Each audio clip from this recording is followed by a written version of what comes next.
दोस्तों आज हम बात करेंगे जापान की पीएम की ऑनगोइंग विजिट के दौरान जापानीज डेलीगेशन द्वारा भारत में निवेश के प्रपोजल्स को लेकर। जापानीज डेलीगेशन ने भारत में 1 लाख करोड़ रुपए का इन्वेस्टमेंट करने का फैसला किया है। हमें इस अनाउंसमेंट को उस नैरेटिव के बैकग्राउंड में देखना चाहिए जिसके तहत पिछले कई महीनों से ये माहौल बनाने की लगातार कोशिश की जा रही थी कि इन्वेस्टर्स के लिए अब भारत अट्रैक्टिव डेस्टिनेशन नहीं रहा। ऐसे में आज अगर कोई कहे कि भारत से कैपिटल बाहर जा रहा है तो जापानीज डेलीगेशन का ये इन्वेस्टमेंट उस सोच को सीधा जवाब देता है।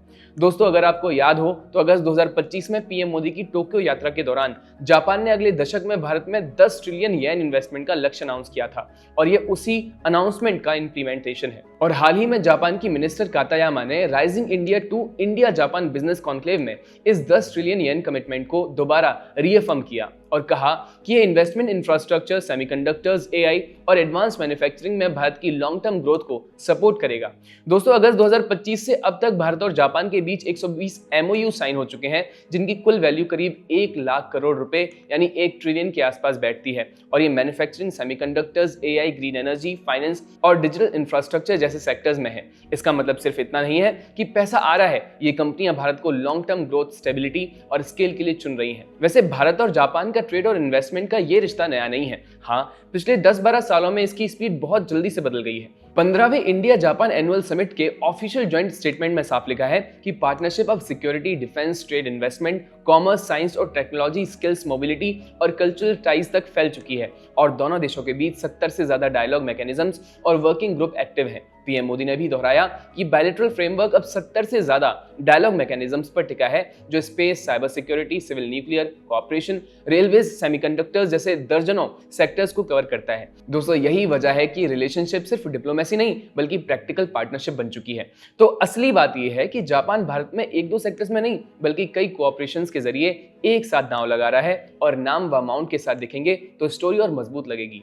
हरियाणा में डेकिन ने एक R&D फैसिलिटी के लिए 10 बिलियन रुपए की कमिटमेंट ली है। वहीं सुमीमोतो कोऑपरेशन ने हरियाणा में कॉम्प्रिहेंसिव कोलैबोरेशन के तहत 38 बिलियन रुपए और एक अलग रिन्यूएबल एनर्जी कंपनी के जरिए 100 बिलियन रुपए का निवेश करेगा।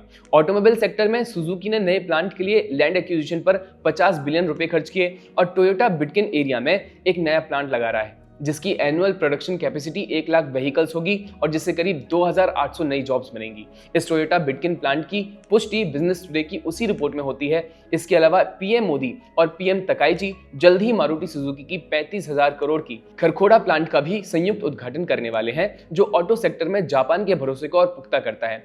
फाइनेंस सेक्टर में भी जापान का भरोसा बढ़ा है। MUFG ने श्रीराम फाइनेंस में 400 बिलियन रुपए और SMBC ने येस बैंक में करीब 170 बिलियन रुपए का निवेश किया है जो दिखाता है कि जापानीज बैंक्स भारत के फाइनेंशियल इकोसिस्टम में सीधे हिस्सेदार बन रहे हैं।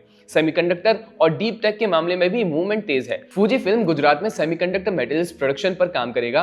तोहो कोकी IIT गुवाहाटी के साथ सेमीकंडक्टर इकोसिस्टम बनाएगी और BIJSI को मेघालय में हाई वैल्यू एडेड सेक्टर से जोड़ा गया है। IT, डिजिटल और क्वांटम की बात करें तो एंटिटी डेटा और परसिस्टेंट सिस्टम्स मिलकर के नेक्स्ट जेन टेलीकॉम टेक्नोलॉजी पर काम कर रहे हैं। एंटिटी डेटा ने अलग से सबमरीन केबल इंफ्रास्ट्रक्चर में इन्वेस्ट करने का फैसला लिया है ताकि भारत की इंटरनेशनल डिजिटल कनेक्टिविटी और डेटा सेंटर क्षमता बढ़े। याकुमो IISc के साथ मिलकर के क्वांटम टेक्नोलॉजी इकोसिस्टम पर काम करेगा। मित्सुबिशी इलेक्ट्रिक IIT हैदराबाद के साथ AI, क्वांटम और सिक्योरिटी फील्ड्स में ह्यूमन कैपिटल डेवलपमेंट का समझौता किया है। यानी जापान की दिलचस्पी सिर्फ फैक्ट्रीज तक नहीं है, स्पेस और क्वांटम जैसी फ्यूचरिस्टिक टेक्नोलॉजीज तक भी फैली हुई है। चलिए बात करते हैं एग्रीकल्चर की क्योंकि ये वो हिस्सा है जिसे अक्सर AI और सेमीकंडक्टर की चमक धमक में भुला दिया जाता है। मेघालय में BIJSI के साथ specifically high value added agriculture पर काम करेगा और सुजुकी R&D ने NDDB और NEDF के साथ मिलकर के असम में बायोगैस प्लांट स्थापित करेगा।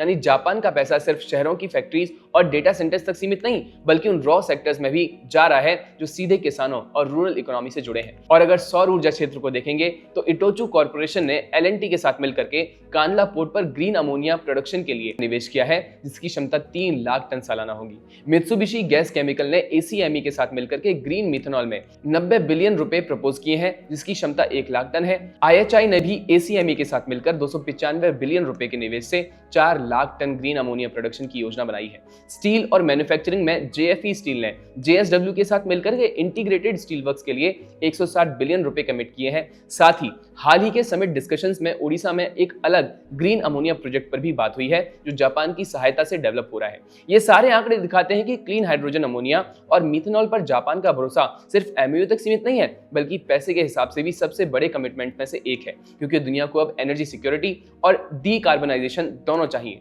जब ग्लोबल गैस मार्केट्स डिस्टर्ब होते हैं, तब फर्टिलाइजर कॉस्ट और सप्लाई चेन पर प्रेशर आता है और उसका असर सीधे खेती तक जाता है। इसलिए अमोनिया, बायोगैस और क्लीन एनर्जी में इन्वेस्टमेंट का मतलब सिर्फ इंडस्ट्री ग्रोथ नहीं है, बल्कि लॉन्ग टर्म इकोनॉमिक स्टेबिलिटी और स्ट्रेटेजिक प्रिपेयरनेस भी है। अच्छा, इसमें सबसे महत्वपूर्ण बात यह है कि भारत में जापान का इन्वेस्टमेंट हमेशा लॉन्ग टर्म होता है। इसका सबसे बड़ा उदाहरण है Mumbai Ahmedabad high speed rail यानी बुलेट ट्रेन प्रोजेक्ट। JICA यानी जापान इंटरनेशनल कोऑपरेशन एजेंसी ने इस प्रोजेक्ट के लिए भारत को कुल प्रोजेक्ट कॉस्ट का करीब 81% यानी लगभग 88,000 करोड़ का लोन दिया है। सबसे चौंकाने वाली बात यह है कि इस लोन पर इंटरेस्ट रेट सिर्फ 0.1% है, वो भी सालाना। रीपेमेंट पीरियड 50 साल का है और शुरुआती 15 साल का मोरेटोरियम यानी ग्रेस पीरियड दिया गया है, जिसमें भारत को प्रिंसिपल चुकाना शुरू नहीं करना पड़ता। यही वो टर्म्स हैं जो नॉर्मल कॉमर्शियल लोन्स या वर्ल्ड बैंक जैसी एजेंसीज के मुकाबले बेहद सस्ते और सुविधाजनक हैं, और यही दिखाता है कि जापान सिर्फ प्रॉफिट के लिए नहीं, बल्कि दशकों की पार्टनरशिप बनाने के इरादे से भारत में पैसा लगा रहा है। यही मॉडल लॉजिस्टिक्स, पोर्ट्स, मोबिलिटी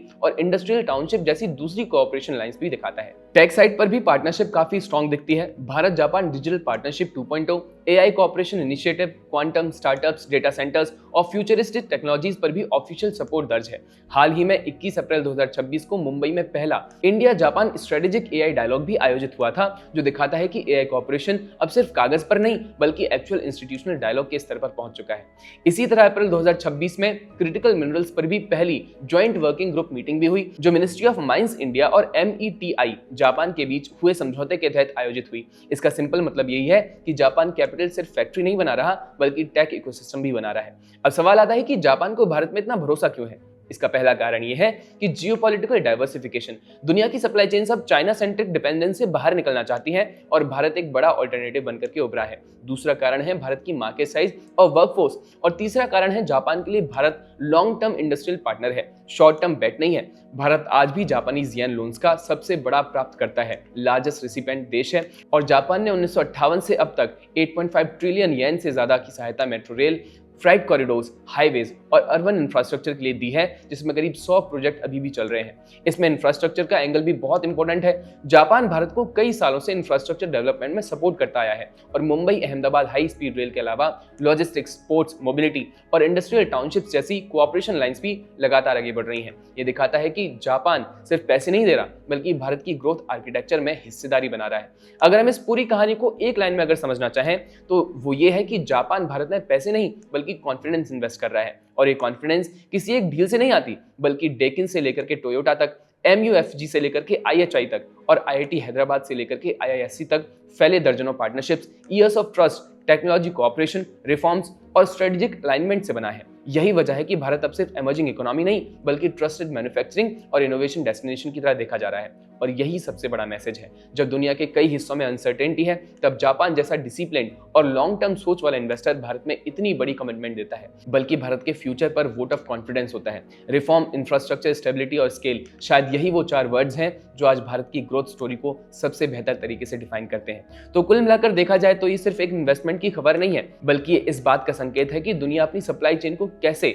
नए सिरे से बना रही है, और इसमें भारत एक भरोसेमंद और स्थिर विकल्प के तौर पर उभर रहा है। रिफॉर्म, इंफ्रास्ट्रक्चर, स्टेबिलिटी और स्केल, यही वो 4 बातें हैं जो आज भारत को दुनिया के लिए आकर्षक बना रही हैं। आने वाले सालों में ये पार्टनरशिप कितनी आगे जाती है, ये देखना दिलचस्प रहेगा। अगर आपको ये वीडियो पसंद आई हो तो लाइक और शेयर जरूर करें, और चैनल को सब्सक्राइब करना बिल्कुल ना भूलें। मिलते हैं अगली वीडियो में, तब तक के लिए नमस्कार।